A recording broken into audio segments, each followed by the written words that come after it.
There was a speech tonight, the State of the Union speech. And this was wonderful. My wife, of all people. See, I actually have to drive here to the studio. It takes me about a half hour. I couldn't find a station that was playing the State of the Union so I could continue, and when I had left, it was still playing. I get here, start to set up everything in the studio. The wife calls. And then I said, okay, call back on the other line, the phone line, to find out if it's going to work for tonight. And I think it is. I think the phone line, and if you want to call in, after I speak to KARMEL MELAMED, the number is 575-208-4481. And if you're watching on YouTube or Facebook, you'll see that number pop up at the bottom of the screen. And when the number comes up, then you know it's time to call. In any event, she called, and I made sure that the phone appears to work, the call-in number works. And then she said, by the way, were you aware that at the end of the speech, Nancy Pelosi, Speaker of the House, ripped the speech up in half? And I said, no. And then I thought, okay, come on. She's making that stuff up. Nobody's going to do that. Nobody would be stupid enough, petty enough, shallow enough, or peckish enough to do that, except that it turns out it's true. I was going to leave this for the second hour, but I got to do this now. Because I had to jump on the internet quick like a bunny through my favorite search engine. And there it is, FromTheHill.com. The headline by Brett Samuels, just about a half hour ago or less. Pelosi rips up Trump's speech at conclusion of State of the Union. Speaker Nancy Pelosi, on Tuesday, ripped up her copy of President Trump's prepared statements and remarks at the conclusion of his State of the Union address. As Trump finished speaking, and most lawmakers stood to applaud, Pelosi stood, took the printed copy of Trump's speech, and tore it in half. She placed the shredded copy in a stack on the dais as Trump made his way to greet members of Congress. The moment capped a tense address from Trump that started when the president appeared to snub Pelosi's offer of a handshake. So, I don't know. I haven't played this yet. This is a sound bite from C-SPAN. I'll be able to see it, but I don't know if she says anything, so I'm going to take a chance and play this. I don't know if we'll be able to hear anything in particular from this. Maybe we will, maybe we won't. I'll find out in just a moment. Okay, that's the wrong one. Okay. They don't want to talk to me anyway tonight. But I find that very amusing. So my conclusion was, I guess, no Christmas card from Nancy Pelosi to Donald Trump this year, or vice versa. Interesting. Tonight, I have got a great guest. The gentleman's name is KARMEL MELAMED, and he was turned on to me by two people. Lonnie Poindexter, and also Dave Milner. And Dave Milner is in chat right now. Perhaps that's the appropriate time to thank all the people that are in chat right now, Mike, Dave, and one viewer who is masked, and I will not unmask one viewer right now. Dave in chat says, Fred the Seeing Eye Chameleon does not approve of Nancy Peglosi's behavior. And, Mike is in chat. Well, welcome to him. Oh, Alaskan just popped into chat. Okay. So anyway, I corresponded with KARMEL MELAMED.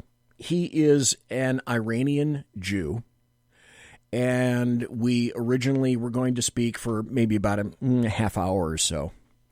As it turns out, he went for a full hour. And then, as I customarily do, I thought, okay, well, this is going so swimmingly, perhaps I can extend the time. And I did. I got about an hour and a half out of KARMEL MELAMED. This is a pre-recorded interview because what KARMEL insisted to me is he works during the day. He speaks to any number of people in groups during the day, but when he's done, he likes to go home and be with a wife and kids, and he doesn't want to have to stay up till 8 o'clock to talk to me. Cool. I just pre-record everything. So this is a pre-recorded interview, so we can't take phone calls, but at the end, if you want to call, we can do that. But he had great information. So this is KARMEL MELAMED, almost about an hour and a half on this. Great interview, great guy. And the cool thing is that he said, you want to do it again? I'll do it again. And I think that's a wonderful thing. Love the heck out of that. Conservative media done right. You're listening to the SHR Media Network. Tonight, folks, it's my honor to feature a gentleman by the name of KARMEL MELAMED, who is a Middle East expert. Tonight, we're going to concentrate primarily on the various issues involving Iran and the Middle East, the U.S., and Israel. So, KARMEL, welcome to the show, sir. Thank you so much. Folks, I want to tell you a little bit about KARMEL MELAMED. He's an award-winning, internationally published journalist and activist, a speaker, and an attorney based in Los Angeles. Born in Iran, MELAMED fled that country at a young age after the Iranian Revolution with his family to escape persecution from Iran's newly established Islamic regime. As a journalist since 2000, he's given a new voice to the emerging and successful Iranian-American community living in the United States, as well as having covered issues relating to Iran and the Middle East. His articles have appeared in the Jerusalem Post, JTA International Wire News Service, Times of Israel, Arutz Shiva News, and Orange County Register, as well as a whole host of other prominent online publications. He's fluent in Persian and familiar with Iranian culture and history. MELAMED has successfully interviewed various influential leaders and newsmakers in the U.S. and the Middle East. In 2004, he landed an exclusive interview with Empress of Iran, Farah Pahlavi, and likewise has appeared on various English and Farsi language radio and television news programs to discuss Iran and Iranian Americans, including Fox News Radio, Radio Iran 670 AM, Lion Chasers with Lonnie Poindexter, my good friend, by the way, and Voice of America Farsi Television. As an Iranian-American journalist, MELAMED is frequently invited to speak at various venues across the U.S. and Canada about the human rights violations perpetrated by Iran's regime against members of trade union members, religious minorities, women, children, artists, and journalists living in Iran. MELAMED is also possesses a unique expertise as to issues concerning Iranian jurisprudence related to non-Muslims, Iranian human rights abuses, Iran-Israel relations prior to 1979, as well as the Iranian regime's mistreatment of Christians and other religious minorities. Over the years, MELAMED has received numerous journalism awards, namely from the Society of Professional Journalists and the Hearst Foundation for his excellence in news reporting. I got to tell you, sir, that's quite a CV for you. Thank you, sir. I appreciate that. So, KARMEL MELAMED, I'd like to welcome you to the saloon tonight and thank you so kindly for appearing here tonight. Thank you for having me. Now, when we corresponded via email, you wrote this to me, and it really got my attention. You wrote, I'm a freelance reporter and cover all things Iran and Middle East for a whole host of online and offline publications. So there is no one central place that you can find my work. I'm asked all the time, though, what sets me apart from the other experts on Iran, and experts in, air quotes. And that's this. I am of Iranian heritage. Unlike a lot of the other experts, I speak the Farsi language fluently, and I know the culture, and I know the history of Iran. I'm in regular contact with individuals on the ground in Iran who are protesting. I've been exclusively covering Iran and Iranian American stories for the last 20 years, so I speak from real experience. I've translated the Iranian regime's laws pertaining to non-Muslims and also monitored their anti-Semitism for 20 years. I'm an old-school, nonpartisan, non-biased reporter who just gives the objective facts and allows the audience to make their own decisions. So tonight, KARMEL MELAMED, there is so much information to discuss, so many things that I want to talk to you, so many events. I almost don't know where to begin, but I have to tell you this. You have my greatest thanks tonight, KARMEL MELAMED. They involve your ability to get to the core of various Iranian and Middle Eastern issues. I've been wanting to get things sorted out by a professional for a long time, which is truly why I value your appearance here tonight. I greatly appreciate it. So let's start, if we can, with what I would consider the first primary questions for you, KARMEL MELAMED. Why aren't you a supporter of the current government in Iran? You are a Persian, after all. This regime is a criminal terrorist regime that came to power 40 years ago.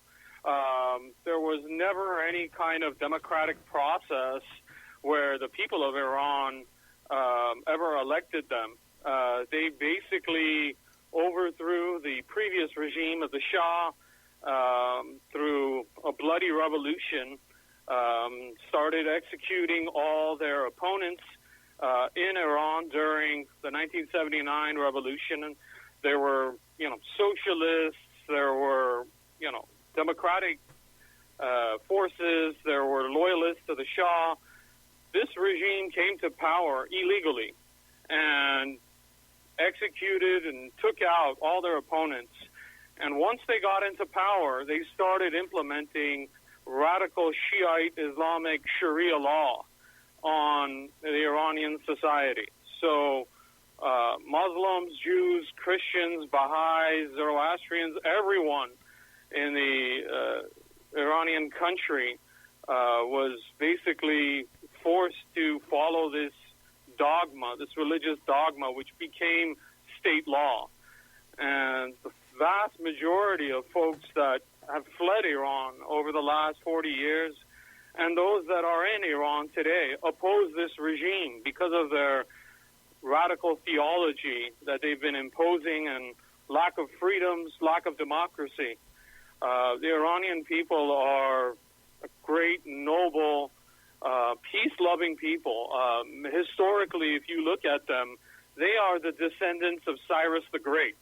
If you look at the Bible, Isaiah talks about how Cyrus freed the Jews, allowed them to return back to Jerusalem to rebuild their holy temple after 70 years of captivity under the Babylonians. So the Persians, the Iranians that you see today, are the proud descendants of Cyrus. They have love for all of humanity. And this regime is totally opposed to that heritage and to that mindset. So they oppose this regime. I oppose this regime. The vast number of Iranians in Iran and outside of Iran oppose this regime because they are criminal. Their activities have been criminal. They've been sponsoring terrorism. And it's been a totalitarian government or regime that's been forcing the people into horrific, situations. Your family, however, was affected, was it not? It was. My father's relative, at the age of 30, was arrested on false charges of spying for the U.S. and Israel. He was not involved with the Shah's regime. He was not involved with any activities that were political. He and his family were just wealthy Jews who owned a hotel in the heart of Tehran. And unfortunately, the regime wanted that hotel, and they put him in front of a firing squad, and they executed him in July of 1980. My father risked his own life to get this gentleman's body, the relative of ours, to give him a burial, a decent burial, He was going to be buried with the other regime opponents that had been executed in a mass grave. And when my father and another gentleman went to get their relative's body from the morgue, the regime said, no, we're not allowing you to take this man's body. He is an infidel. You must pay for the bullet that we used to end his life. 50,000 Iranian currency, cash. Otherwise, we won't give you the body. My father and this other gentleman, don't ask me how, but somehow they were able to go to relatives, neighbors, friends, and collect the money. They retrieved this gentleman's body, gave him a decent burial, and then a few weeks later, myself, my parents fled Iran, right at the cusp of Iran-Iraq war. And my parents left everything behind. Did not come out with any of our money, any of our property, any of our assets. We came out with only the shirts on our back and eventually immigrated to the United States. And one of the reasons why I have such immense love for this country that we live in, because where else could immigrants that are fleeing radical Islamic terrorism and theology escape, be able to recreate a new life and a new family and have success? Nowhere else in the world but America. So, yes, my family was directly affected by this regime, like thousands of other, hundreds of thousands of other Iranians. Your story, your family's story, that of your father and grandfather, so it's personal with you. You saw it up close. Your family was directly affected. And when you told me that story just now, it reminded me of another individual that I spoke to at Freedom Fest in Las Vegas in 2017. And she ran for Congress in, I believe, Colorado. She didn't win. She ran as a libertarian, but her name is Lily Tang Williams. She left China. She grew up under Mao Zedong, under the authoritarian and tyrannical regime then of China, and came to the United States. She's probably one of the most incredible pro-America individuals that I've ever had the pleasure to meet. But she was under terrible circumstances, just like you, very similar to you, except in another country. So I'm assuming I would be correct in saying that for her it was a massive motivation, and for you it's a similar motivation here in the United States. That's correct. Just as a side note, I was only 1 year old, so I have no memory of what occurred to our family member. This has all been relayed to me over the past 40 years as a child, a young adult, and an adult myself. It's something that my father, who experienced it firsthand, still has nightmares about, even though it occurred 40 years ago. And it's taken him quite a long time to come to grips with this disaster that happened to our family. But we were just one of the hundreds of thousands of Iranian families whose family members were just executed for no reason. They were taken out by this radical Islamic regime just because they opposed the regime, or they didn't follow the regime's dogma or political philosophies, or the regime just wanted them eliminated so they could take over their assets and properties. Folks, I'm talking tonight to KARMEL MELAMED. He's an Iranian journalist and an attorney, has written numerous articles. We have the pleasure of speaking to him tonight. KARMEL, can you kind of give us, my guess would be that you still have a sense of what's happening back in Iran. Can you give us an overview of what's actually happening in Iran right now? In other words, what's the temperature on the streets of Tehran, for example, with its citizens? You have to take into consideration, before I get into the specifics of what's going on right now, think your audience needs to take into consideration the fact that 70 to 80% of Iran's population today are under the age of 40. These folks are millennials. They do not remember the Iran revolution that the Ayatollah took over. Okay. They have no memory of the Iran-Iraq war. They are basically a new generation of Iranians. And like most millennials in America and Europe and elsewhere in the world, they're going on the internet and they're going on social media. And they're seeing their fellow counterparts and young folks all over the world with great educational opportunities, great job opportunities, food, medicine, freedom. And they're saying to themselves, why not us? Why shouldn't we have all that?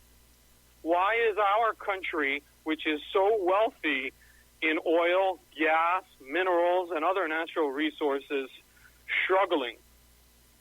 And as a result, they have taken to the streets.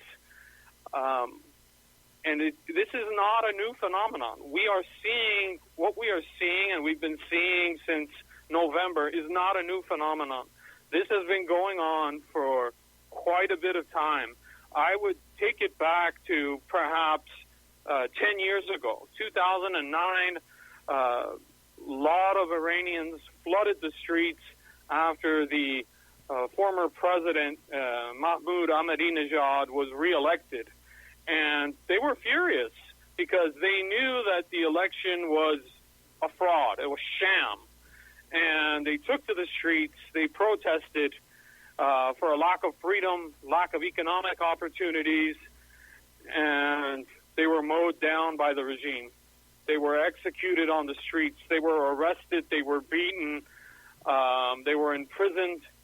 And since then, there's been this groundswell, a bubbling of anger and resentment with the regime. And last November,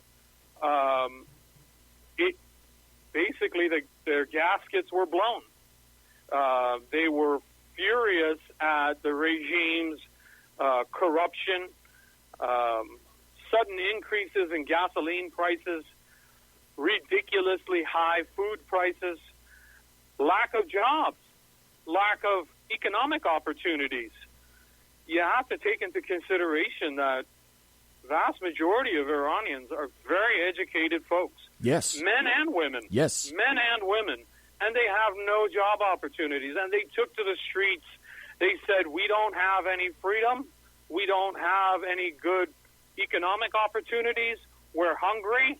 This regime needs to go. And, that's the situation that we have right now. What kind of effect, KARMEL MELAMED, are the economic sanctions from the United States and elsewhere having on Iranians? Is that really a throttling that's going on? And I'm guessing that is really affecting people in Iran. Yes, it is. It is absolutely indirectly affecting them.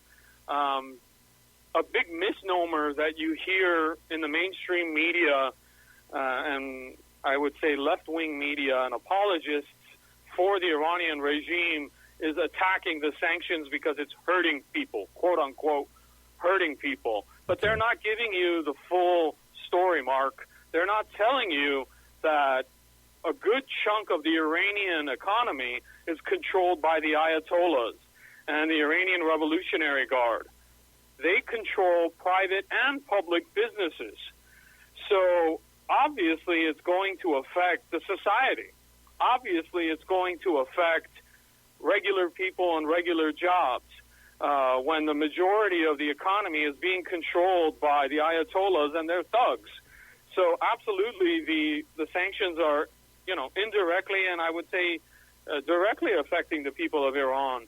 But they have no anger at the Trump administration or America for those sanctions. They have anger at the regime for throwing away all the country's wealth into these crazy terrorist organizations like Hamas and Hezbollah, Islamic Jihad, funding these crazy hegemonic wars in Iraq and Yemen and Syria, Lebanon, and also putting the country's wealth into their own pockets. That's the first half hour of the interview that I had with KARMEL MELAMED. He's an Iranian Jew. We're going to go to a break so that if you need to make water, etc., or maybe burn your pizza, you can go ahead and do that. We'll be right back in about 5 minutes and continue with this great interview with Iranian Jew, internationally acclaimed journalist, and still in contact with people in Iran right now, this very second. That's KARMEL MELAMED. We'll be right back. I'm BZ. This is the Bloviating Zeppelin's Berserk Bobcat Saloon radio show. Come on back. Conservative media done right. You're listening to the SHR Media Network. From a public locker inside a dilapidated Long Island rail station comes a show designed to piss off liberals using truth, facts, and ridicule. The Lid Radio Show, featuring the conservative voice from the People's Republic of New York. The Lid himself, Jeff Dunitz. Tune in every Wednesday at 2 p.m. Eastern, 11 a.m. Pacific on the SHR Media Network. Go to shrmedia.com. At Lid Radio, we fight for the truth, justice, and a good kosher T-bone. If you don't listen, Hillary Clinton might sneak into your bedroom in her housecoat late at night and blame you for her election loss. It's the Lid Radio Show with Jeff Dunitz. For 50 years, I've seen the American people blinded by corrupt politicians, a lapdog media, and deceptive Islam. The one thing the elites fear is one man with a cane. I'm Dave Milner. Join me through Spreaker, iTunes, and SoundCloud, through SHR Media and the Western Free Radio Network, for half a century of experienced perspective on political and social issues, weekly on The Unpleasant Blind Guy. And catch me on Jeff Mitchell's EDL Radio on blogtalkradio.com. There's no surrender, ever. Because truth is not always pleasant. This is Shannon Wright of The Right Way with Shannon and Mike in the AM. Mike's not here, so I gotta talk fast. You gotta join us. Fall season. Getting ready to start up with a whole bunch of new stuff. News and food and politics and sports and entertainment and a whole bunch of stuff. But wait, Mike's coming. I gotta go. Remember, Shannon and Mike in the AM on SHR Media, Monday through Thursday, 7 to 9 a.m. Make sure you tune in. Featuring right thinking from a left brain and doing the job the American maggots won't. BZ is fundamentally changing America, one diaper at a time.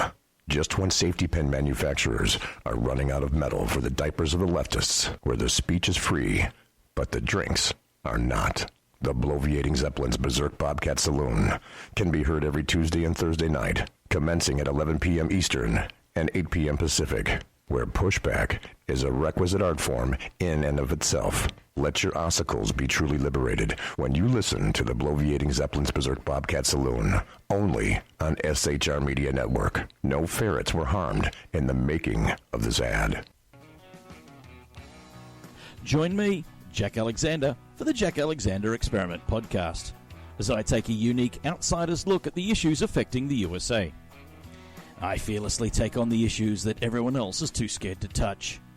The Jack Alexander Experiment podcast is available wherever good podcasts can be found, like Spreaker, iHeartRadio, and Google Podcast. The Jack Alexander Experiment, because it's not a matter of left versus right, it's a matter of right versus wrong. It's your business diva here, Melanie Collette. I am inviting you to a front row seat as I discuss some of the most intriguing details of wealth and finance with today's movers and shakers in the world of business. Listen in and discover financial truths on a global, domestic, and household scale. Uncover topics that will impact your wallet today and in the future. Money Talk with Melanie airs Monday through Friday, 5 p.m. East, 2 p.m. West, right here on SHR Media and High Plains Pundit Talk Radio. You can't afford to miss it. Featuring the effervescent contrarian sackheads Clint plus the unrestrained bulbosity of BZ, the Sackheads Against Tyranny is a real chat show. Doubling your late-night conservative talk show pleasure with double the hosts, you can listen every Wednesday night at 8 p.m. Pacific, 11 p.m. Eastern.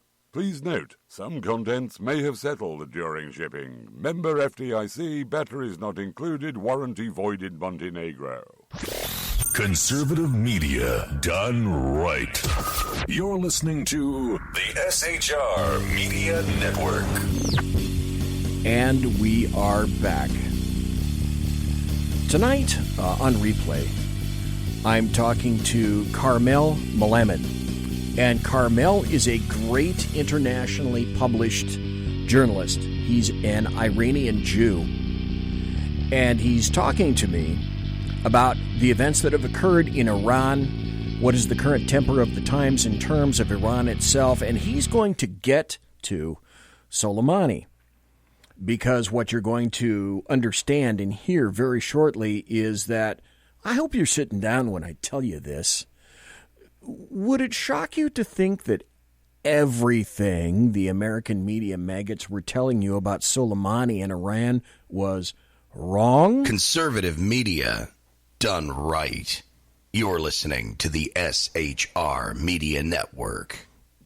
Yeah, so let's continue with that.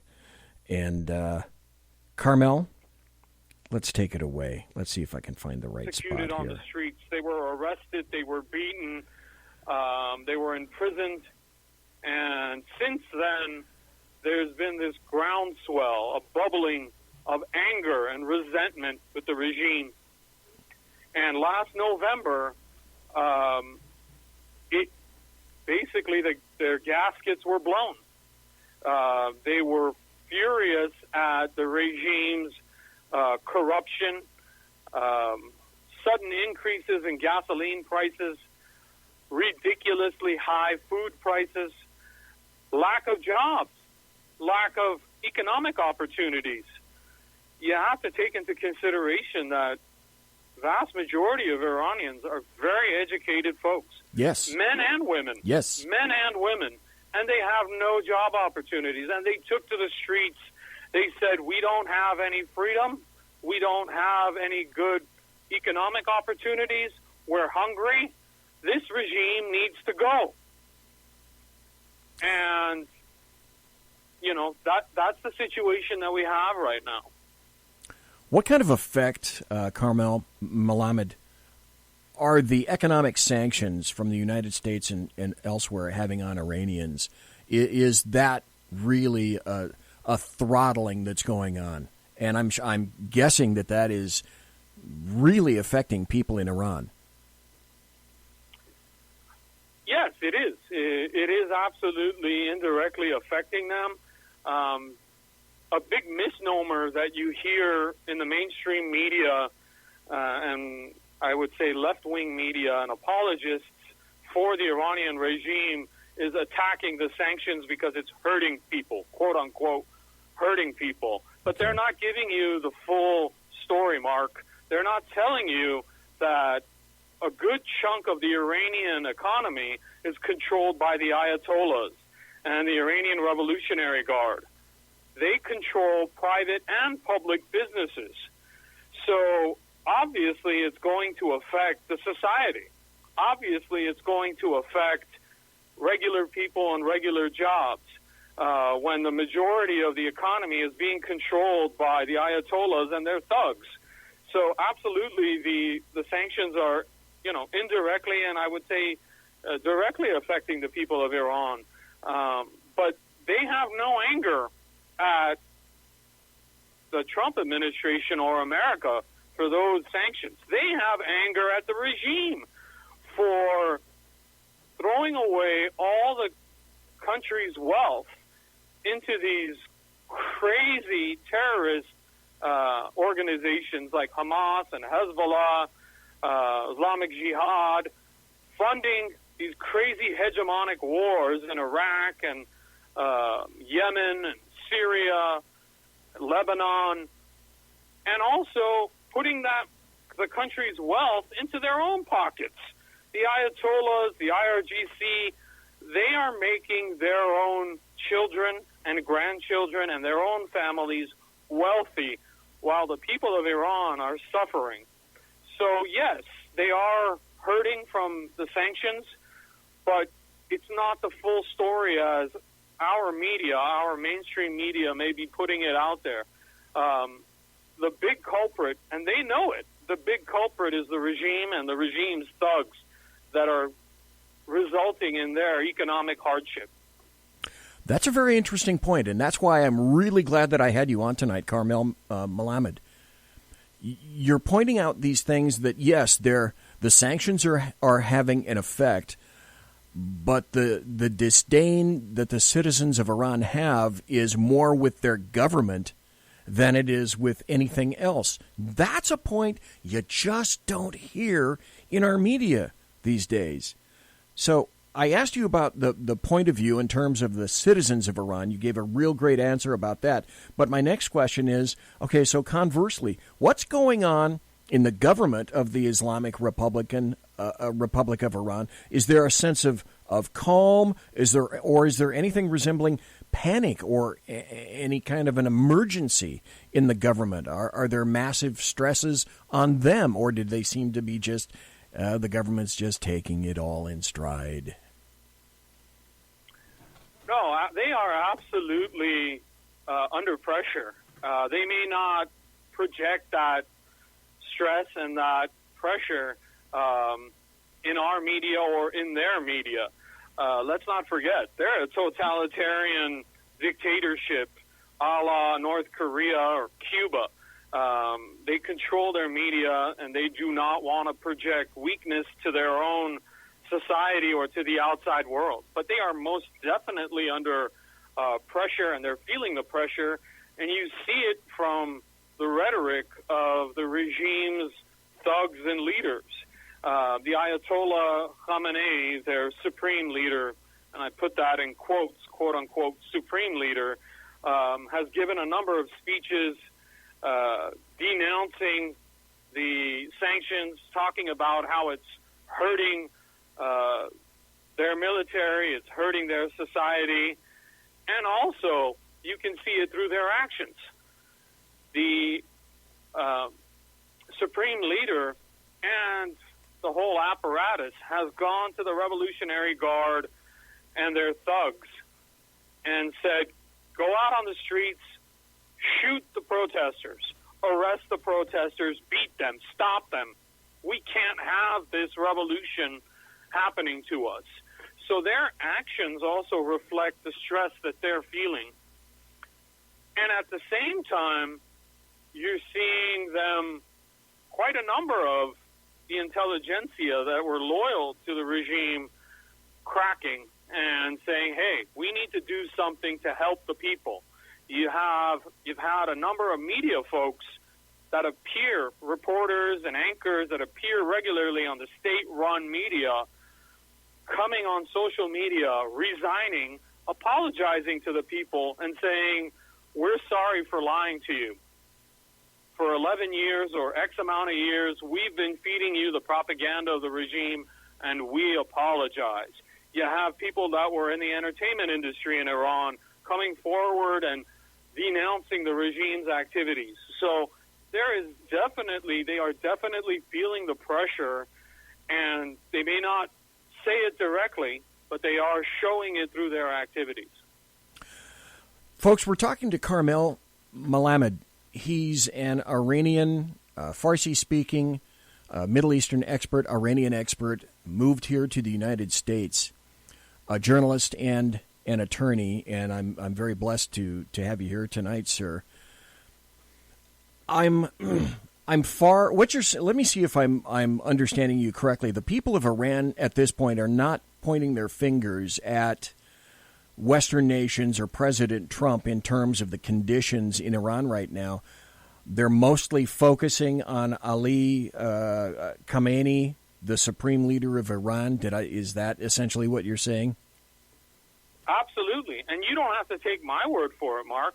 You can go to social media, YouTube, Twitter, Instagram, and see the videos of Iranians protesting in the streets and chanting, "Death to the dictator, our menace, our enemy is here in Iran, not in America." And also during the Soleimani funeral, that sham funeral that the regime put on, the people of Iran took to social media and thanked President Trump. They were tweeting and putting up pictures on Instagram of cakes and pastries with little notes in Farsi that said, "Thank you, President Trump, for taking out this criminal Soleimani. Thank you for standing up behind us." When President Trump recently tweeted in Farsi language that he was behind the people of Iran, that tweet was the most popular tweet that Twitter has ever had for Farsi language because of all the Iranians in Iran replying to him and retweeting to him their appreciation and their thanks.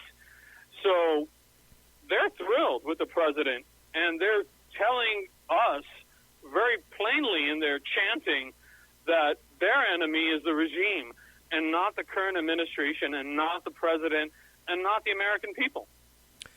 And see, Carmel, that's exactly why I wanted to speak to you tonight, because you're presenting a diametrically opposed view that you just don't hear from anybody. It's a 180-degree view from what is portrayed by what I call the American media maggots, the media themselves, and likewise the media in Iran as well.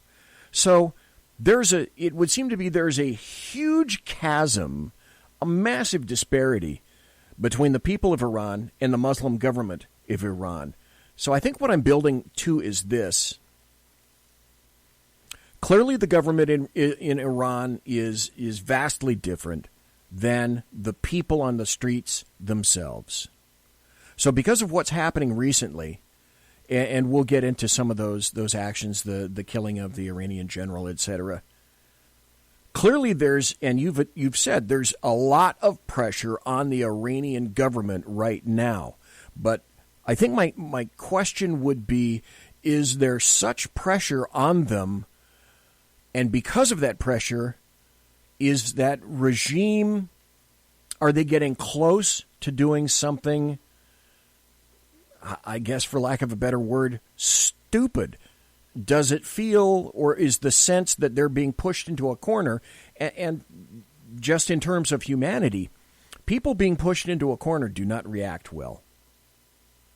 So I think my question is, do we have more to be afraid of or worried about because of some future reaction from the government of Iran? Do they have a sense of, okay, we can't be silly, stupid, and fattening.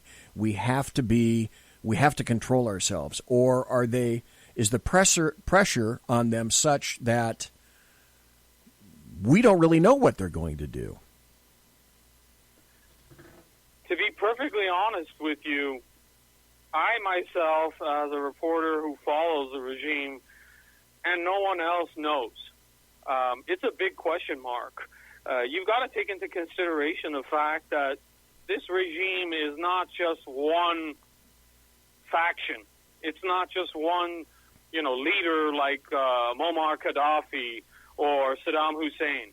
The Iranian regime is a theocracy that has the Ayatollahs.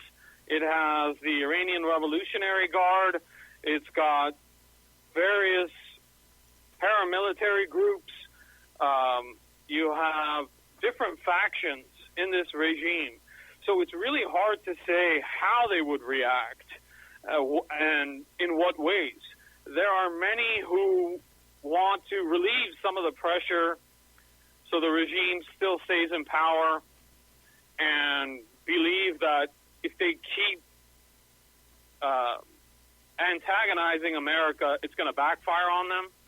If they keep antagonizing the society and repressing them, it's going to backfire on them. But at the same time, you have factions in the regime that are evil, for a lack of a better word. And they will eliminate or try to eliminate whoever their enemy is. At the same time, there are factions that say we can't show weakness to America, our neighbors, because then that'll create, it'll embolden the Iranian people to rise up against the regime. So it's a big question mark right now. And I don't think I could be able to give you a right answer of what their response would be. And at the same time, I would caution your listeners and anyone who's following what's going on in Iran to be cautious of anyone that says they know how this regime will react, because there are too many factions, there are too many question marks right now. Okay, too many factors, too many variables. You make an excellent point. And I'm going to ask you the questions that when we corresponded by email, when you suggested these questions for you tonight, I thought, this is brilliant. This is perfect. These are two great questions that are timely. So I have to ask you, first is, what do you think KARMEL MELAMED, President Trump, has been doing wrong with regard to Iran?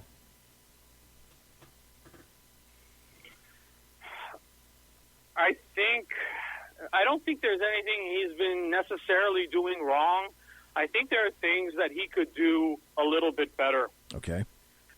I would, if I were advising him, which I am not, humbly, as a reporter, as an Iranian who opposes the regime, I think he's been doing a fantastic job as far as putting the economic pressure, putting the diplomatic pressure. What I would recommend that the president do better would be to go to the Europeans, go to the rest of the world that does trade with Iran, and not only say, hey, you guys are going to suffer the economic consequences of working with Iran through sanctions, but making the case through a moral and democracy argument to Europe and to Asia and the Russians and the rest of the world, and saying, look, this regime is a totalitarian, evil entity. You guys have to get together, we all have to get together as a coalition and say no more. Holocaust denial is ridiculous. There is no place for this anywhere in the world. Why isn't Europe standing up? The hypocrites in Europe that just came out for the 75th anniversary of Auschwitz being liberated, why don't any of those leaders come out and sever their economic and diplomatic relations with Iran? The president and the administration need to press things like that with the Europeans, with the rest of the world, with the Pope. I would compare Ronald Reagan's and Margaret Thatcher and Pope John Paul II's approach to dealing with the Soviet Union and the evil empire. They went out there and made that moral argument and rallied the whole world behind the fact that the Soviet Union was an evil empire. It was an evil entity that needed to cease to exist. And it wasn't just through economic pressure, it was through diplomatic pressure and making that moral argument. And I think the president should do that, the administration should do that. They've done a good job so far, but they need to do more of that and talk about some of these groups that are being affected by the regime. Christians, Jews, gays and lesbians, trade unions, make the case to the larger world about why they need to put this regime in a corner, and hopefully that will bring pressure on the regime to cease their activities or collapse. In your answer that you just gave, you led me to another question, and I'm going to go to that before my second question about Trump. You mentioned that there's been essentially no reaction by Europe with regard to Iran. So my first question when you said that, when you mentioned Europe is, okay, could the reason be, Karmel Melamed, because Europe is afraid of Iran? Why do you think that there is little if any reaction from Europe to Iran? Is it fear? Is it some kind of leverage? What do you think with regard to that? It is, in my humble opinion, 100% greed. Nothing but money and business. They have a lot of business and trade and investment with Iran. And unfortunately, those economic interests have blinded them, shamefully. I think aside from that 30-something-year-old chancellor of Austria, majority of Europe and European leaders and European Union have shamefully been appeasing this Iranian regime and wanting that quote-unquote Iran deal, that shameful deal, for money reasons, because Iran does a tremendous amount of business with them, buys their products. They buy Iranian oil and natural gas. They buy Iranian raw materials. So Europe has no fear. They have a lot of money interests, and shamefully, shame on them for not standing up and speaking out against this regime.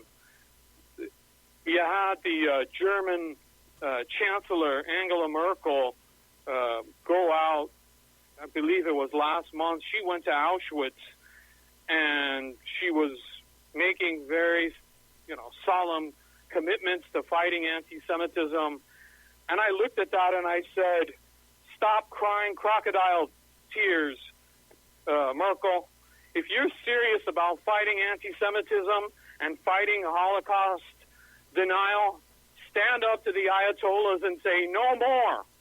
Why is it illegal for Germany, anyone in Germany, to deny the Holocaust, but it's not illegal for the German government to work with the Iranian regime, which has been denying the Holocaust for 2 decades?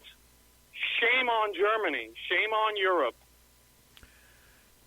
That is an exquisitely salient point. Folks, we're talking to Karmel Melamed, who is an expert on Middle East policies, on Iran, an Iranian himself, who speaks Farsi, a journalist and an attorney, and I'm really glad to have him here tonight.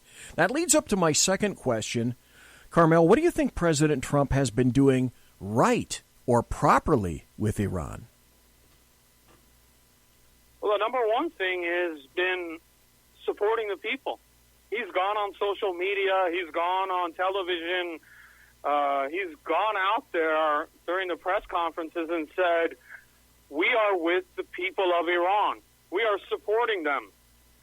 He's called on the Iranian regime not to kill or imprison or beat the people. He's properly put economic pressure on the regime and the regime's thugs and the Revolutionary Guard. He's correctly shown restraint in some instances and not provoked them, not given them an opportunity to go out there and say, hey, America's the aggressor. Those are some of the great things that the president and the administration have done, and not just the president, Secretary Pompeo, Brian Hook, the U.S. point person in the State Department for Iran.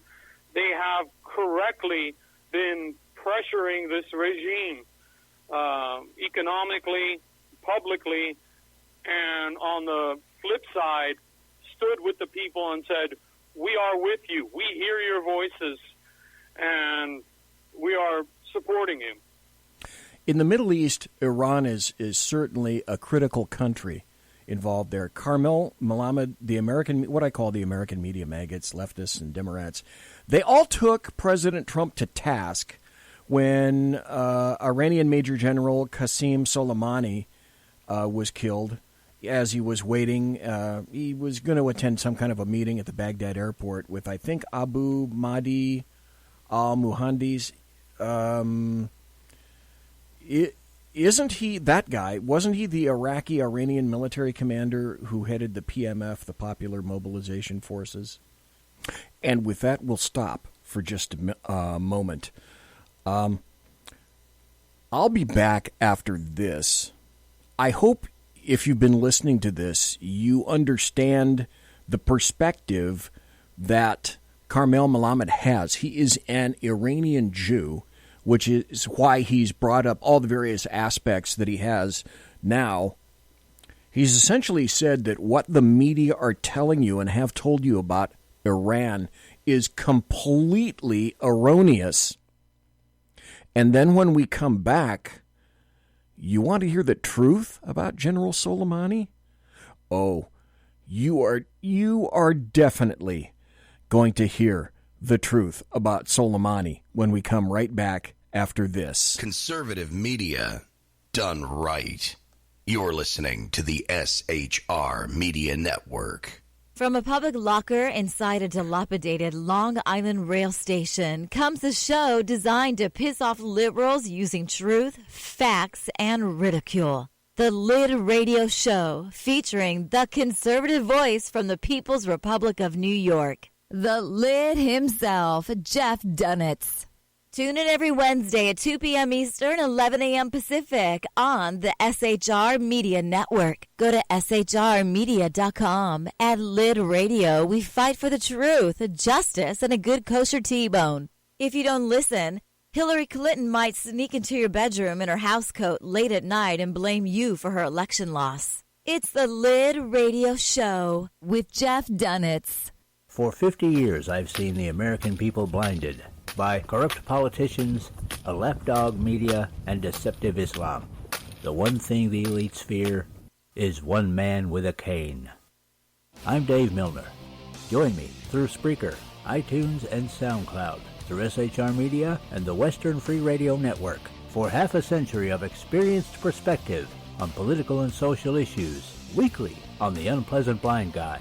And catch me on Jeff Mitchell's EDL Radio on blogtalkradio.com. There's no surrender, ever. Because truth is not always pleasant. This is Shannon Wright of The Right Way with Shannon and Mike in the AM. Mike's not here, so I gotta talk fast. You gotta join us. Fall season. Getting ready to start up with a whole bunch of new stuff. News and food and politics and sports and entertainment and a whole bunch of stuff. But wait, Mike's coming. I gotta go. Remember, Shannon and Mike in the AM on SHR Media, Monday through Thursday, 7 to 9 a.m. Make sure you tune in. Featuring right thinking from a left brain and doing the job the American maggots won't. BZ is fundamentally changing America one diaper at a time. Just when safety pin manufacturers are running out of metal for the diapers of the leftists, where the speech is free, but the drinks are not.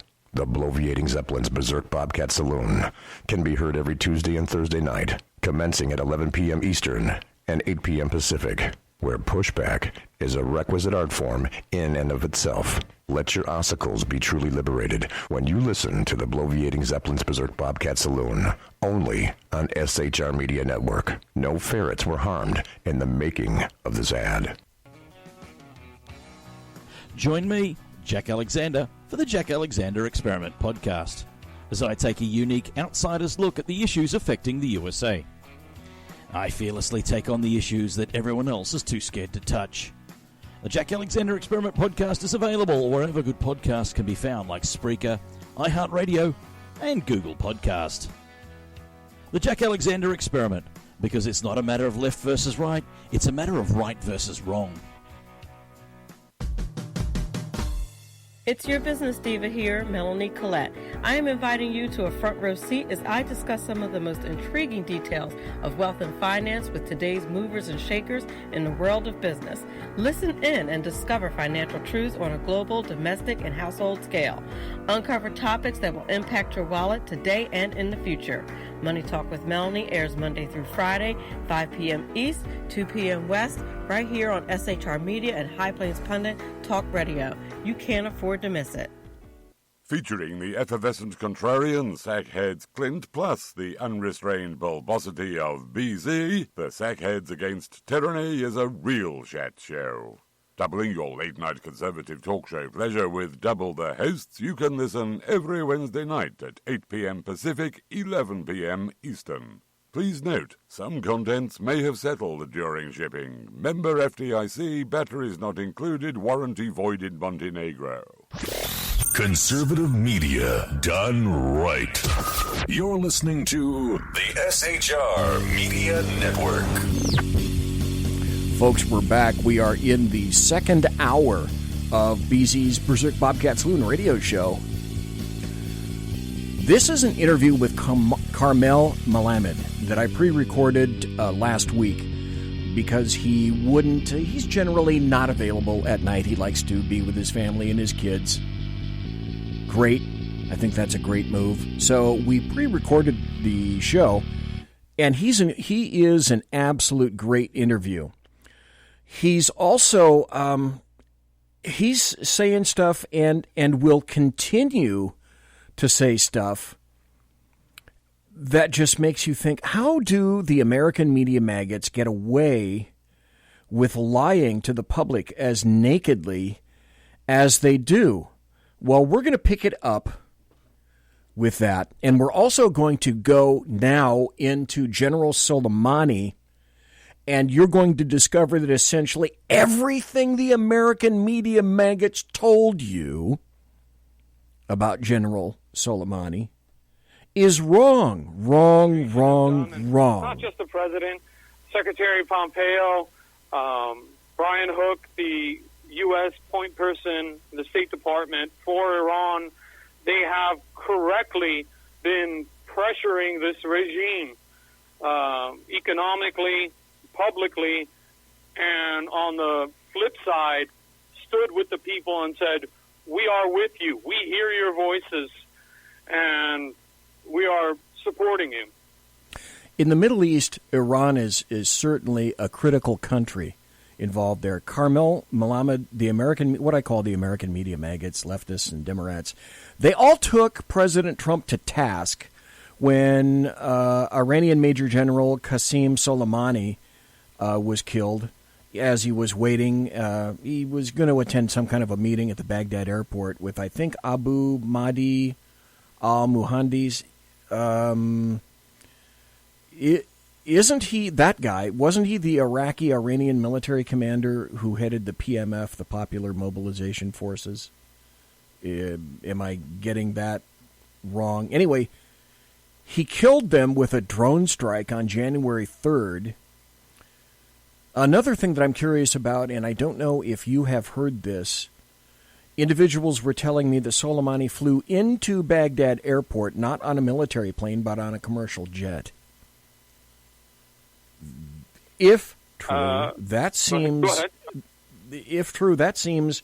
remarkably cowardly to me. I don't recall the specific details of how Soleimani got to Iraq. I really could not comment on the specifics. What I could say is our media was wrong. They were 100% wrong because Soleimani was a horrendous killer, not just of Americans and American soldiers, but of Muslims. Muslim Arabs, Muslim Iranians. This man had the blood of hundreds of thousands of people. If you go to Syria, if you go to Iraq, and you talk to those people, they're Sunni Arabs, they're Shiite Arabs, and you say Soleimani, no one, the majority of them, will not have any love for him because Soleimani has been able to perpetuate this horrific civil war in Syria that's killed, I believe it's 800,000, maybe more. That continued bloodshed of what's going on in Syria had been perpetrated and continued by the efforts of Soleimani. He went in there with the Iranian Revolutionary Guard and with all these Shiite militias that were funded by Iran and continued that bloody civil war that's been killing thousands of civilians. He has been instrumental in destabilizing Lebanon and taking out tons of Lebanese that were Muslim and Christian that opposed the Iranian proxy Hezbollah. Soleimani was critical as the head of the Quds Force, the Islamic Revolutionary Guard, in killing 1,500 Iranian Muslim protesters back in November. This man was a killer. He was a murderer. And for anyone to say that it was wrong for the president to take him out, they're mistaken. And unfortunately, this media, unfortunately, the mainstream media that we have in America, automatically goes into a mode of opposing anything that this president does. We need to be lifting up our heads to the sky and saying, thank you. Thank you for having a president that has taken out this murderer. Let's put aside our partisan views about this president and just look at it from a moral basis and say, hey, this guy was a killer. He's no longer on this planet killing. It's a good thing. And you have no arguments from the Arab world. No one has come out and said, oh, why did you kill Soleimani? I haven't heard anyone in the Arab media. Maybe the Iranian factions that are, the Arab factions that are loyal to Iran and get money from the regime were crying over Soleimani being taken out, but the majority of the Arab world weren't. So all around, our media was wrong, and the president was well within his rights legally to do it, and morally as well. You mentioned the media. I'm going to get to that in just a moment. One of the first things that I thought was obviously missing with regard to any kind of a take by the media in America was, why was no one asking, and if they did, I missed it, why was no one asking in the media, what was a major general of Iran doing in Iraq? No one asked that question. Well, of course, the heads of the leftists and the Democrats and what I call the American media maggots, they exploded in anticipation of the Armageddon that they were sure Iran was going to unleash on American interests in the Middle East and the U.S. itself. So what happened is Iran lobbed some missiles at an American base. There were no casualties. So, KARMEL MELAMED, why do you think there was no resulting Armageddon, as the American media maggots almost seemed to desire? And why was there no Armageddon, as Iran has promised so many times against the United States, when I guess you could say that, the opportunity was there, the time was ripe for the Iranian government to do it? It seemed to me like a really measured strike at a base and was far from Armageddon. I think the mainstream media in the U.S. and Europe just does not understand this regime, has not been following this regime, has shamefully been under-reporting on the regime, and spinning whatever ideology or message that they want. If you look at the regime, and if anyone has been following this regime, they know that they're teetering right now. They're teetering economically. They're teetering socially. That 80 million people that live in Iran, the vast majority are not happy with this regime. And for the regime to go out and, in a quote-unquote Armageddon type of strike would, jeopardize their power base. It would infuriate the people even more. They may face tremendous military strikes from the U.S. and U.S. allies. So they're pretty scared.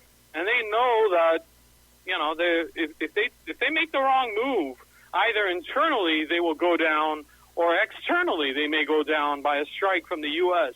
Unfortunately, our media isn't aware of what's going on, or even if they are, they're apathetic and they're not following the regime and reporting on the regime properly. I like to compare this regime to a loud barking dog. It's got a loud bark, it barks a lot, but when you hit it with a newspaper, the proverbial newspaper, on the head, it quiets down. It knows that it can't go beyond a certain bounds. And if they do, they get the message, which they did with this strike on Soleimani. Folks, we're talking to KARMEL MELAMED tonight. KARMEL, let me back up a moment and throw another question out for you. I submit that perhaps one of the greatest pitfalls of the Western world is the failure to understand the complexities of dealing with the version of Islam as practiced in the Middle East. So historically, you're kind of dealing with nomadic Bedouins, folks who didn't really recognize borders per se. They're very cognizant of tribes, and there are many, many historic intricacies that are interwoven into all kinds of people all throughout the Middle East that I think the Western world really doesn't have the ability to understand. Am I far away in thinking that? I can't talk about the rest of the Middle East. That's the Arab world.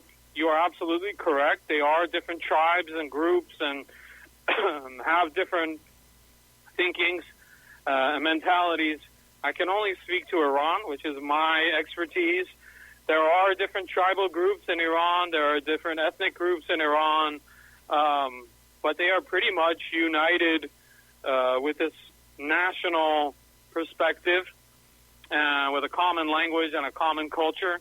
And no, we don't educate ourselves as Americans and Westerners about the complexities of that society in Iran and the larger Middle East.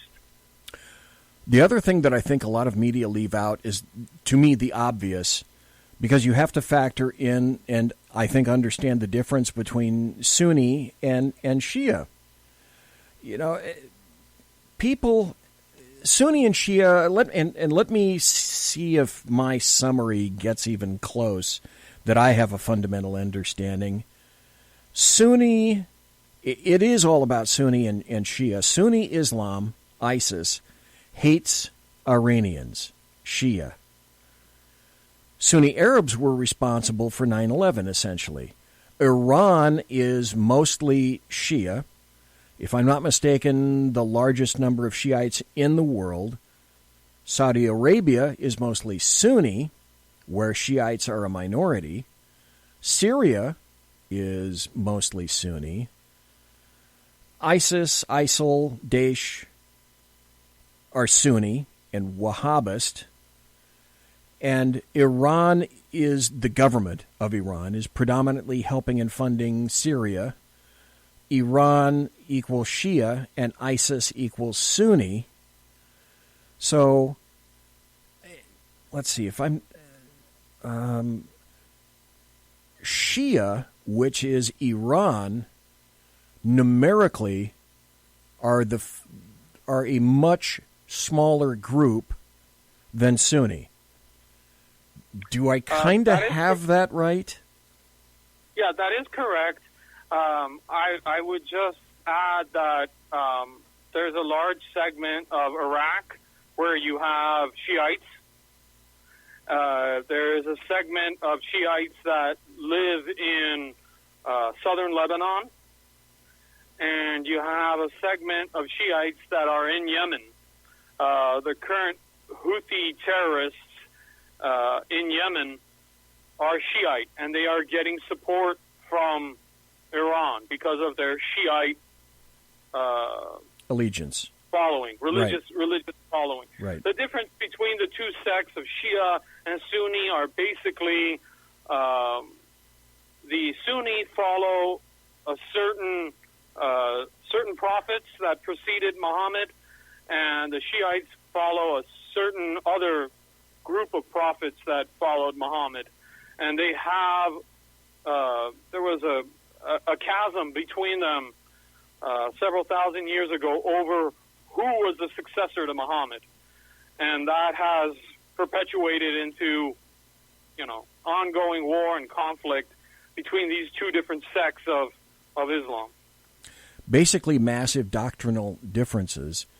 I think, what is it, about 85% of the world's, 1.5 billion Muslims are mostly Sunni.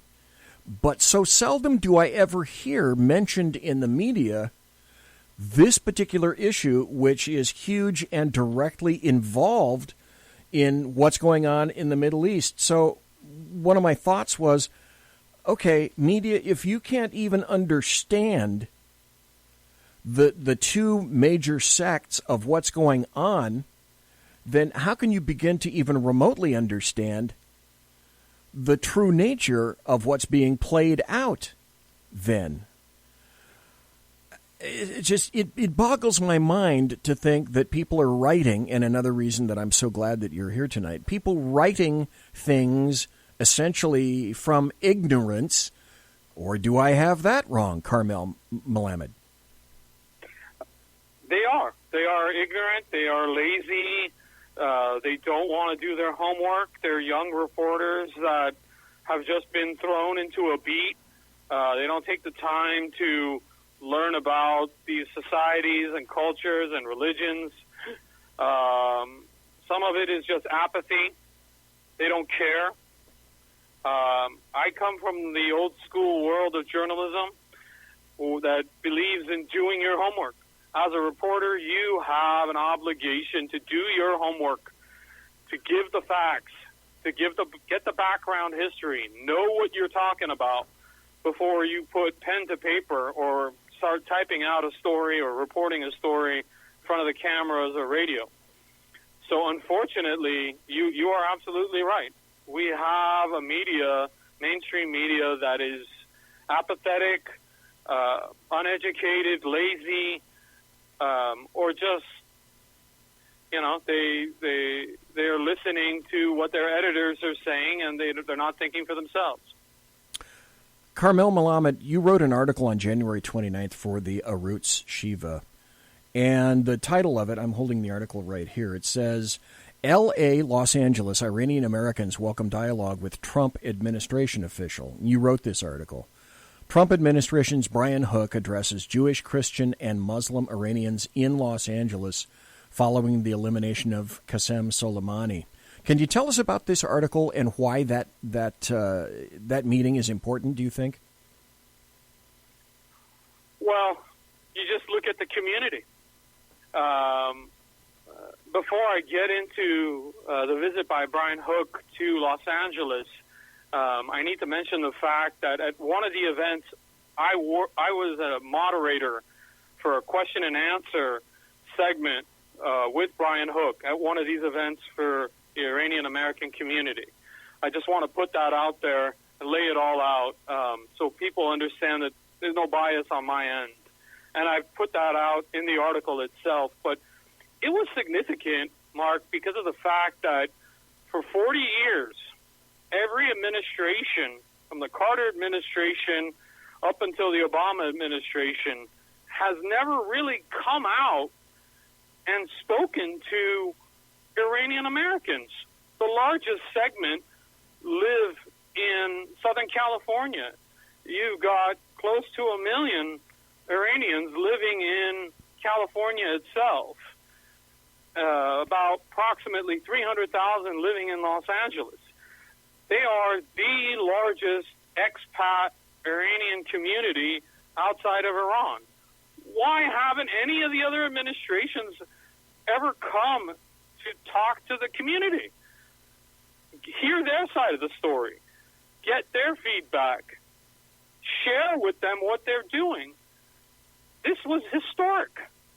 No one, and there might have been, but I did not see anyone in the and the mainstream media reporting on this historic aspect of the State Department and the administration going out and meeting all these Iranian Americans that know firsthand what this regime is capable of and what this regime has done.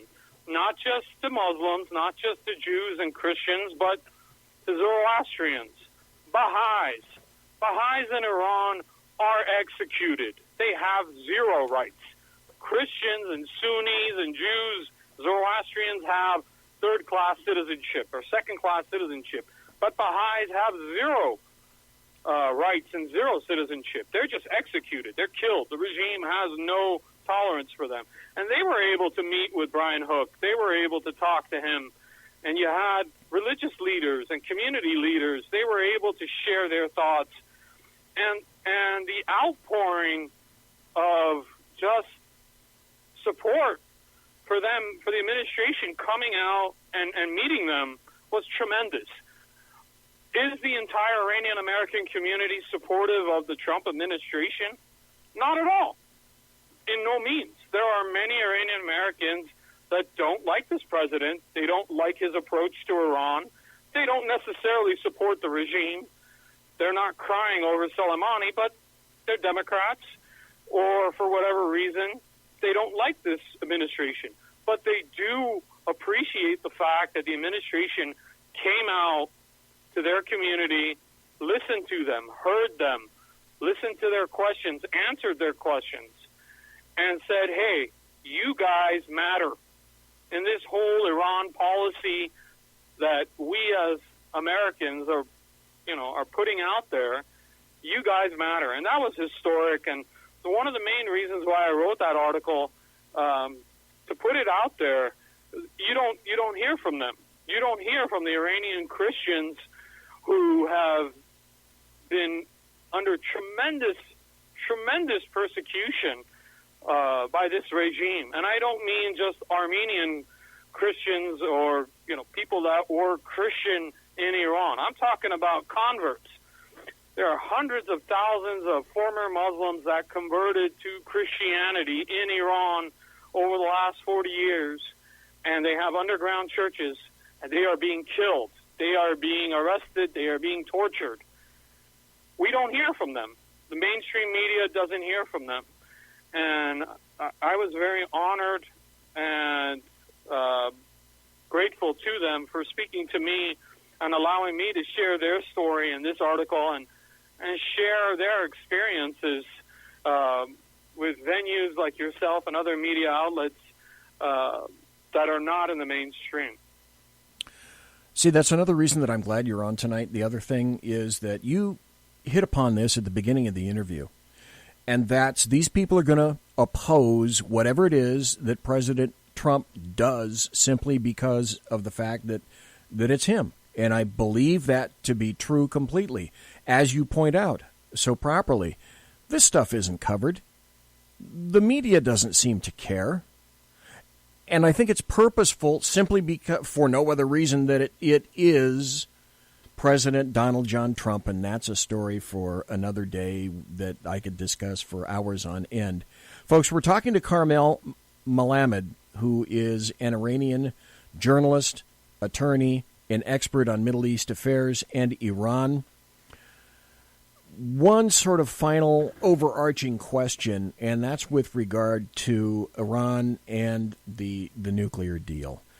On January 16th of 2016, that happened to be the same day that 4 American detainees, including one guy from the Washington Post, a journalist named Jason Rezaian, I believe.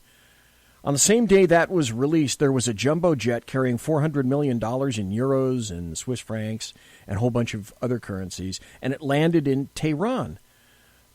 Iran said that money was allegedly a partial payout for an outstanding claim for U.S. military equipment that was never delivered. And then, oddly enough, $1.3 billion in cash followed into Iran. Pallets, literally pallets of cash delivered in the dead of night by a U.S. C-17, and it's something right out of a Robert Ludlum or a Tom Clancy novel. And with that, folks, we're going to be right back. It's 9:30 on the left coast. It's 12:30 on the right coast. It's tomorrow on the right coast. It's Wednesday on the right coast. We've been speaking to KARMEL MELAMED. Great interview, great guy. We'll continue with that right after this. I am BZ, the Bloviating Zeppelin. You're listening to the Bloviating Zeppelin's Berserk Bobcat Saloon radio show. And don't tune out. There's a little bit more left of KARMEL. Then we'll get into some of the issues of the day. Please come back. Conservative media done right. You're listening to the SHR Media Network. For 50 years, I've seen the American people blinded by corrupt politicians, a lapdog media, and deceptive Islam. The one thing the elites fear is one man with a cane. I'm Dave Milner. Join me through Spreaker, iTunes, and SoundCloud, through SHR Media and the Western Free Radio Network, for half a century of experienced perspective on political and social issues, weekly on The Unpleasant Blind Guy. And catch me on Jeff Mitchell's EDL Radio on blogtalkradio.com. There's no surrender, ever. Because truth is not always pleasant. It's your business diva here, Melanie Collette. I am inviting you to a front row seat as I discuss some of the most intriguing details of wealth and finance with today's movers and shakers in the world of business. Listen in and discover financial truths on a global, domestic, and household scale. Uncover topics that will impact your wallet today and in the future. Money Talk with Melanie airs Monday through Friday, 5 p.m. East, 2 p.m. West, right here on SHR Media and High Plains Pundit Talk Radio. You can't afford to miss it. From a public locker inside a dilapidated Long Island rail station comes a show designed to piss off liberals using truth, facts, and ridicule. The Lid Radio Show, featuring the conservative voice from the People's Republic of New York, the Lid himself, Jeff Dunitz. Tune in every Wednesday at 2 p.m. Eastern, 11 a.m. Pacific on the SHR Media Network. Go to shrmedia.com. At Lid Radio, we fight for the truth, justice, and a good kosher T-bone. If you don't listen, Hillary Clinton might sneak into your bedroom in her housecoat late at night and blame you for her election loss. It's the Lid Radio Show with Jeff Dunitz.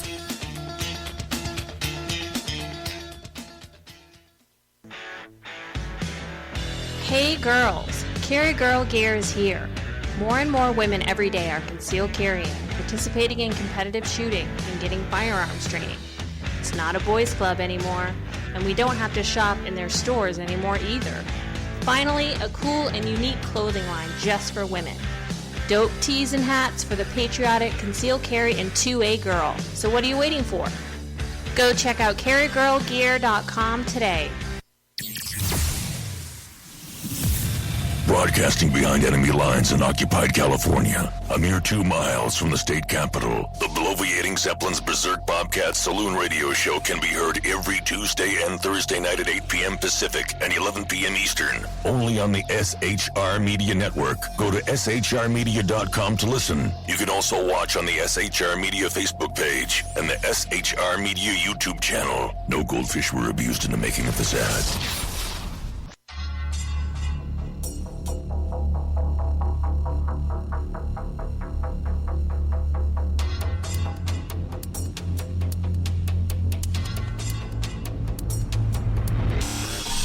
Show on the SHR Media Network, Sackheads Against Tyranny. On shrmedia.com, go there quick like a bunny, 11 p.m. Eastern, 8 p.m. Pacific, every Wednesday, live and direct on the SHR Media Network, shrmedia.com. Be there.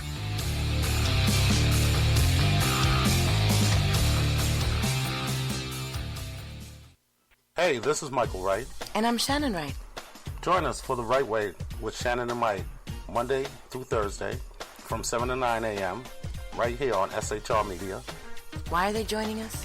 For fun things like sports, politics. Oh, maybe some news and entertainment? And all kinds of other things. Money and recipes and events, all kinds of stuff. Yeah, so join us Monday through Thursday, 7 to 9 a.m. here on shrmedia.com. Conservative media done right. You're listening to the SHR Media Network. And we're back. Hour and a half, boom, gone like that. Welcome back to the Bloviating Zeppelin's Berserk Bobcat Saloon radio show. I haven't mentioned this all night, but I should probably mention it now. You can follow me on Twitter. You can find me on Twitter at BZEP, at BZEP. You can like me, and you can follow me on my Facebook page, Bloviating Zeppelin. And you can friend, follow, and like the SHR Media Facebook page, and you can also subscribe to the SHR Media YouTube channel. And on the YouTube channel, if I'm not mistaken, I think there are only 2 guests right now, 2 hosts that go to YouTube. It's myself and Dave Milner. I may be wrong. Southern Sense. Annie Ubellis is always also on YouTube as well. So go there to the YouTube channel, the SHR Media YouTube channel, click notifications, give our videos a big old thumbs up, just like that. Great hosts, great videos, great shows, and, got to throw this in, do you happen to be a supporter of the Second Amendment? Because if so, you might want to go to Facebook and join the USGOA, the United States Gun Owners Association. On Facebook, they're a great bunch of folks that you need to listen to.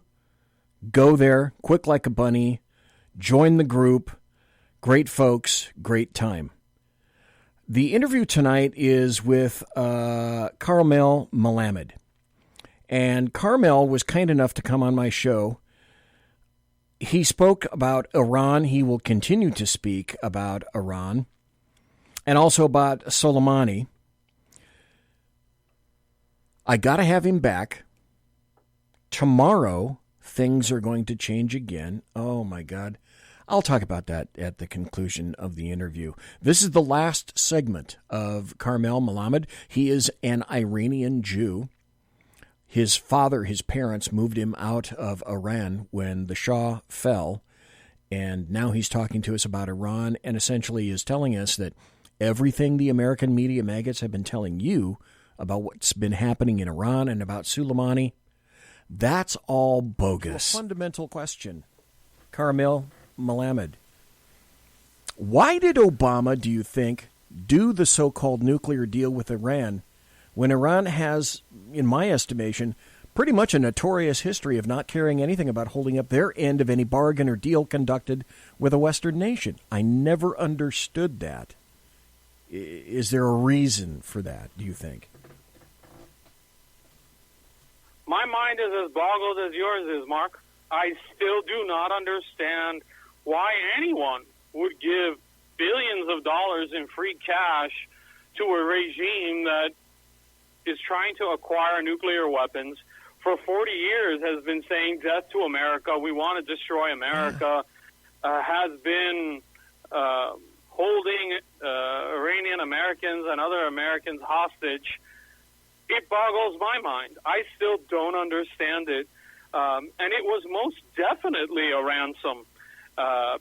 You have folks on the left, unfortunately, these talking heads, these Iranian regime apologists saying, oh, no, this had to do with a previous debt that the United States owed Iran from the Shah's era. That's bogus. That's garbage. And the reason it is just go online.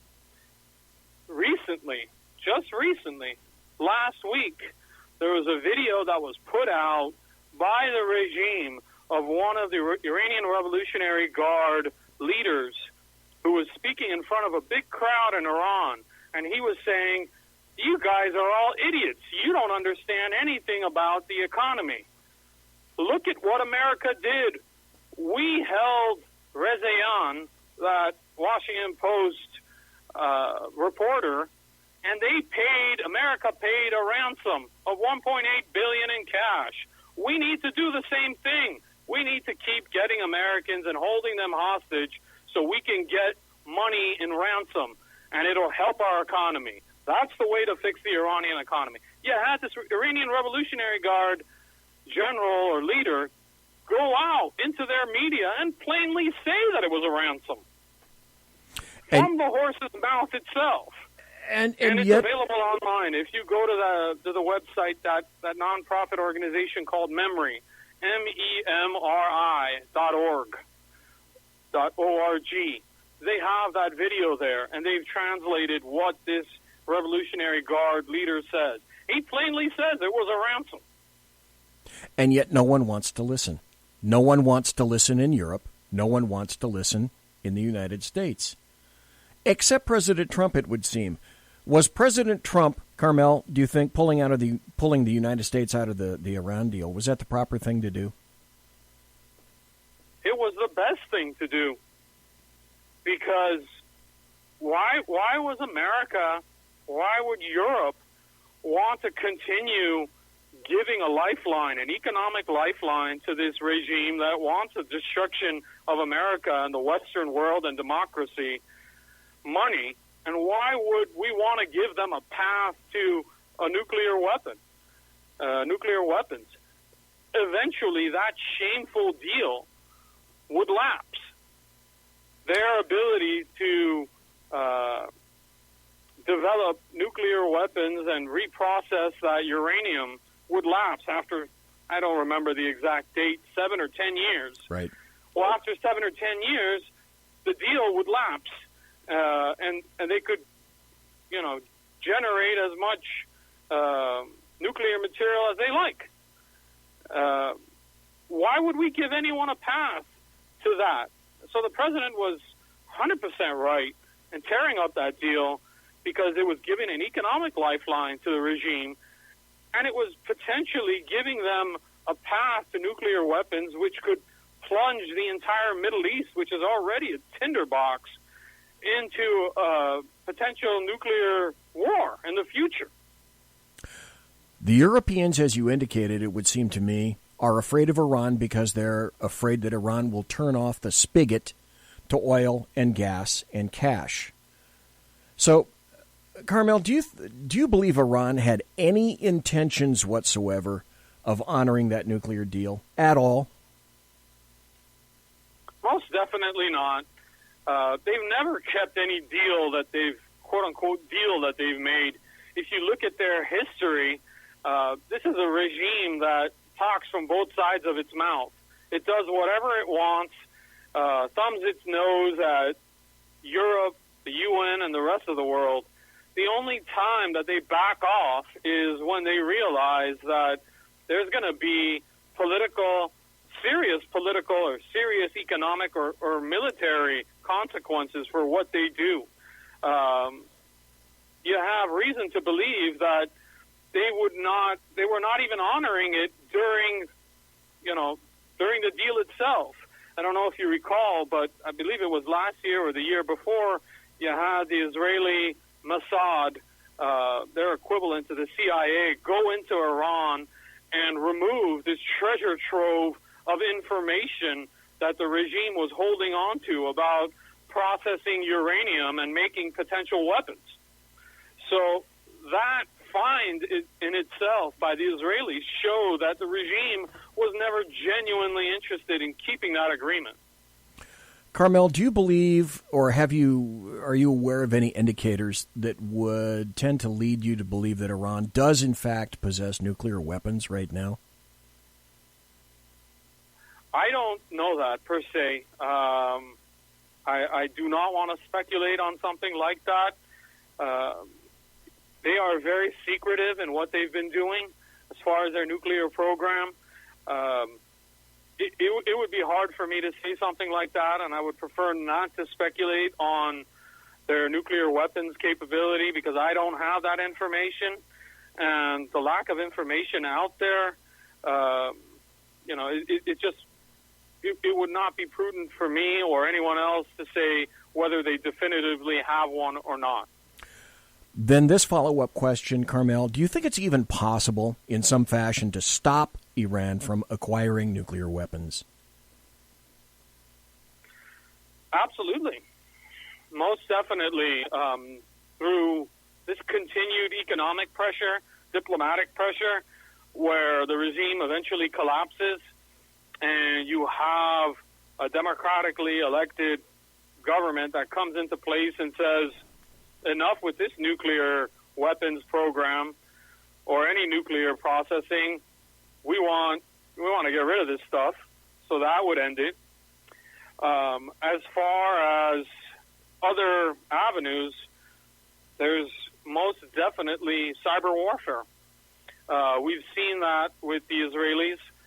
Several years ago, they had that computer virus Sputniks. I don't know if you recall. Yes, I do. Where they sent in that computer virus to screw up the Iranian regime's nuclear reactor and cause all kinds of sorts of problems. Right. With the centrifuges. Exactly. And also, don't forget the fact that much of the electrical grid that the Iranian regime has can potentially be a target for some kind of cyber attack from Israel, America, the West. So that could potentially, shut down their nuclear ambitions or weapons capabilities, desires to move forward and in that direction. So, and then of course there's the conventional, war, going out and taking out their facilities. The latter, that last option, I think, is something that perhaps we may not want to take because of the impact it may have on innocent civilian lives, but it's an option that's out there. Well, especially in light of the fact that you were making the point that the Iranian public, the citizens, the bulk of them are against their government themselves. One sort of final question, KARMEL MELAMED, going forward, what do you think is the best policy for the United States to take regarding Iran? Keep up the pressure. Keep up the economic pressure. Keep up the diplomatic pressure. Get Europe, get China, get the Pope, the Catholic world behind an effort to place the Iranian regime in the corner and embolden and empower the people of Iran through logistical efforts, giving them access to internet when the regime shuts down the internet, support the people in their actions in trying to overthrow the regime themselves, not with our involvement, but they themselves, empower them through any ways possible to do that. Continue in the same path and apply pressure, and eventually something will give. You cannot put any society, especially a society of 80 million, which is the population of Iran, under tremendous economic and totalitarian pressure and expect that society to survive and that regime to survive. Something's got to give eventually. And we're seeing cracks. We got to just keep the course and keep the pressure going on and isolate this regime as best as possible. KARMEL MELAMED, I want to thank you ever so kindly for being here tonight. Can you tell people where you can be found on social media and where your stories and articles can be read, please? I am available I can be found on Twitter at my first and last name, KARMEL MELAMED, KARMEL MELAMED, and then also available on Facebook as well under my name. My articles appear on a whole host of different news sites. I do have a blog on the Times of Israel news website under my name, so they can go to the Times of Israel website and type in my name or just do a Google search and my name will come up. In the future, because I'm sure that Iran is going to be on the scope for quite some time, may I consult with you in the future and have you back on the show for any number of topics? Because if there's anybody that I've featured yet on the show who has professional quality insight with regard to specifically what's occurring in Iran these days, it is yourself. So I would very much like to talk to you again in the future. Would that be possible, sir? It would be a pleasure and an honor. Thank you so much for having me. KARMEL MELAMED, thank you again for talking to myself and the listeners tonight. Take care, sir, and I definitely hope that we meet again. Thank you. Great interview. That was KARMEL MELAMED, and I'm looking at a lot of websites. If you want to read his stuff, he is an author at the Jewish Journal. He also writes for something called the Jimena, Jimena Experience.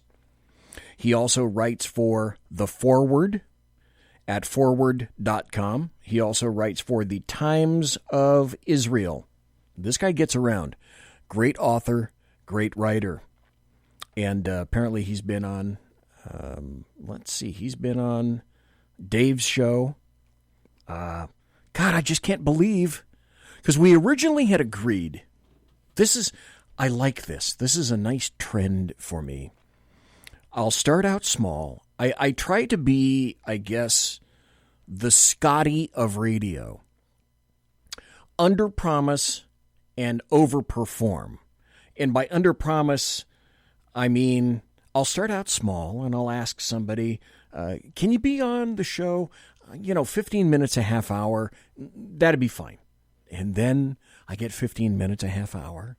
And then the next thing they know, they're talking about a half hour. And then when I look to the clock right up there, and I see it's just about the top of the hour for the top of the hour break, I'll say something similar to, this is going so well. Would you mind holding over for the break? And then, by God, we're off to the races.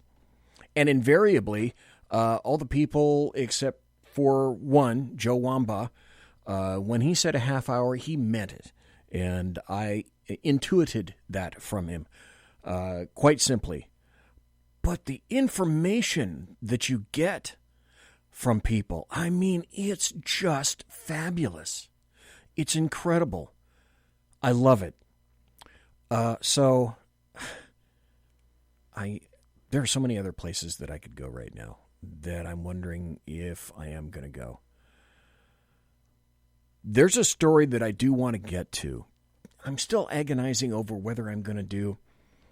Dave in chat says, BZ is trying to create a reputation as a miracle worker. If only, Dave. And again, thanks to everybody in chat for being here so studiously and so long. Alaskan, Simone, Jack, Mike, Dave, one viewer who I never once insisted they be unmasked. I think there's this one thing that I am going to play. I had a ton of stuff set up. I really did. I'm looking at his Twitter feed, KARMEL, K-A-R-M-E-L, MELAMED, M-E-L-A-M-E-D. Very simple. Just spell it like you'd say it. I got to play this. And I think I have time to do it before the end of the show. I had so much stuff set up here on the computer that I was going to go into. She's going to blow, Captain. Here's a Saturday night skit that I discovered. This doesn't happen very often, but in 2 minutes, maybe 2 minutes and a half, it absolutely roasts leftists, and it's just kind of fun to listen to from Saturday Night Live. To play ball, I like Purple Bird in the window. I think he means the pigeon. He's never spoken this much before. Now, Max, what else do you like? I like Parn and Leash, and I like Trump. He's my man. Now, this is a dog that some of the people on Saturday Night Live have attached a brain thingy to, and they're listening to the thoughts from this dog. Wait, what? What did your dog just say? It must be a translation error, some kind of glitch. There's no glitch. Donald Trump is our president. He carried the Electoral College fair and square. This can't be right. Did you know your dog likes Trump?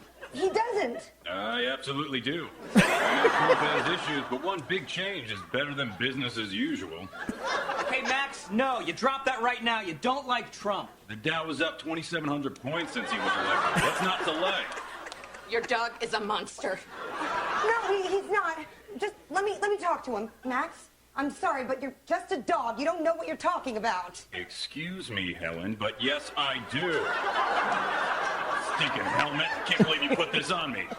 It's just that's that condescending attitude that made people want to vote for Trump in the first place. Get over here, Max. This is crazy, okay? I can't believe you're saying this. You're supposed to be my best friend. And as your friend, I don't want to see your tax dollars going to health care for illegal. Your dog is a jack.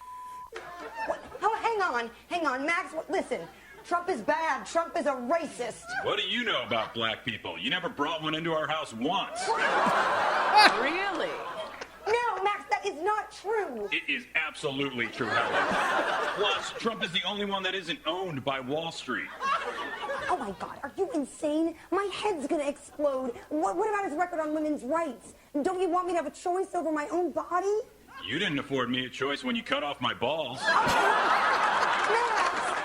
you don't know anything. You're a dog. You're just a dog. You just assume that because I'm a Trump supporter that I'm a xenophobic racist. No, I don't. But Max, your best friend at the dog park is a Chihuahua. So? Well, that means he's Mexican, and Trump wants to kick them out of the country. If Paquito was born here, he has nothing to worry about. Okay. I guess you could say that I'm easily entertained, okay? Monsieur has been lost!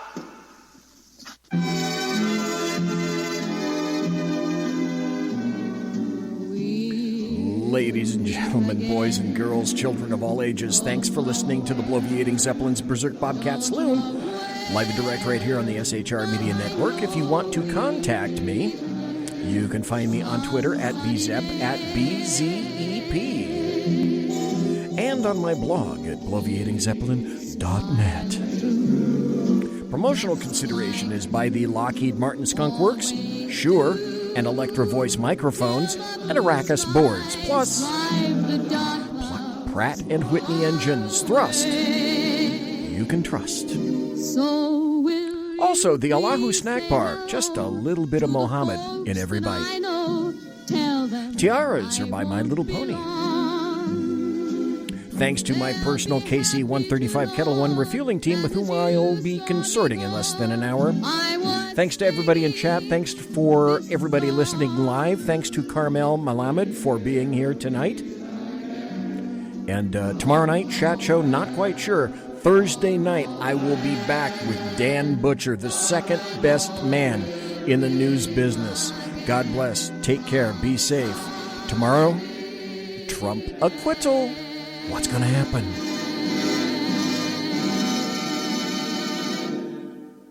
Everybody quiet down now and get some sleep. Good night, everybody. Good night, Mama. Good night, Ben. Good night, everyone. Good night, Mama. Good night, Daddy. Good night, children. Good night, Daddy. Good night, Elizabeth. Good night, John Boy. Good night, Jim Bob. Good night, Jim Bob. Good night, Jim Bob.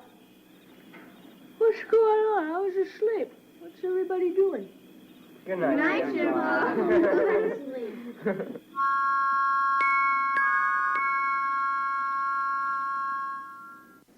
Good night, and good luck. Now you know the rest of the story. That's all, folks.